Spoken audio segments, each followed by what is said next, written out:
السلام علیکم دوستانو شیردل تخنیکی معلوماتی چینل ته ښه راغلاست الله تعالی دې وکړي د صحت او عافیت جامه زموږ د نن ورځې ټاپک او موضوع ده د سولر انرژي مهم وسایل. د سولر انرژي مهم وسایل عبارت دي د سولر پینل، کنټرولر، انورټر او بیټرۍ څخه. دا څلور بیګ کمپوننټ غټ کمپوننټ د سولر انرژي دا مهم وسایل دي.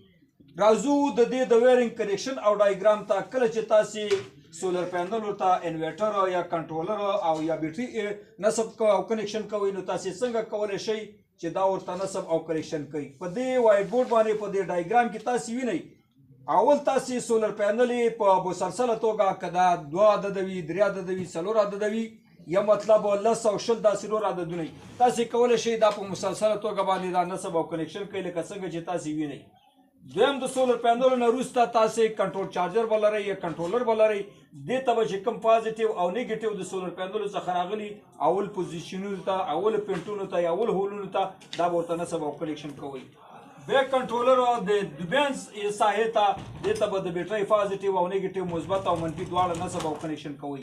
د دې نه وروسته چې کومه د دې څخه آوټپوټ د ډي سی ویرونه دي چې تاسې وینئ پازیټیو او نیګیټیو دا به تاسې کنټرولر ته یا مطلب یو پی ایس ته یا انورټر ته دا به ورته نصب او کنیکشن کوئ. انورټر کې 3 قسمه پینټونه موجود دي یا 3 قسمه چې دی خړپیچې موجود دي، د کنیکشن ځایونه موجود دي چې اول طرف ته چې کوم پینټونه دي، چې کوم هولونه دي او کوم پیچونه دي د هغې سره چې کوم پازیټیو او نیګیټیو د کنټرولر نه راځي نو پازیټیو او نیګیټیو اول دا ورته نصب او کنیکشن کیږي چې دې ته پی سی وي وولټ وایي، یعنې د سولر پینل چې کوم وولټ د ډي سی راځي دا به ورته نصب او کنیکشن کوئ. دویم پوزیشن کې چې کوم موږ د اے سی برق لرو نو دې ته به آوټپوټ اے سی برق د کوم د انورټ نه چې اے سی برق وځي دا انورټ چې دی ډي سی برق چې دی دا په اے سی برق باندې کنورټ کوي نو دا به چې دی موږ خپلې پاور سپلایانې چې د اے سی لرو په کور کې کوم برقي وسایل لرو هغې ته به یې نصب او کنیکشن کوو. لکه دلته ورته موږ یو 220 واټه اے سی برق چې په 220 وولټ باندې کار کوي دا مو ته نصب او کنیکشن کړی.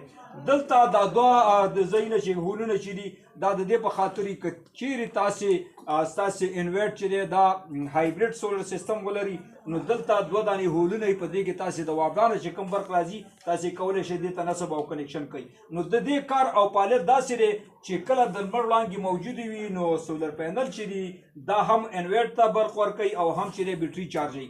کله چې د لمر وړانګې ختم شي د ورځې پر مهال باندې او ماښام راشي نو د هغې نه وروسته بیا انورټ چې دی د بیټرۍ نه کار او فعالیت اجرا کوي.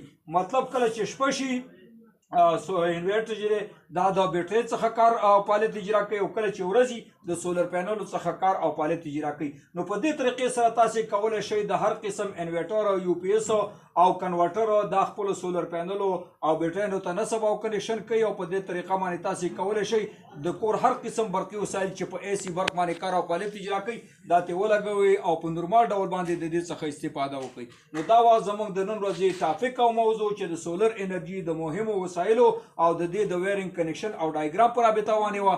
ستاسې د توجه او لیدو څخه یو نړۍ مننه. السلام علیکم.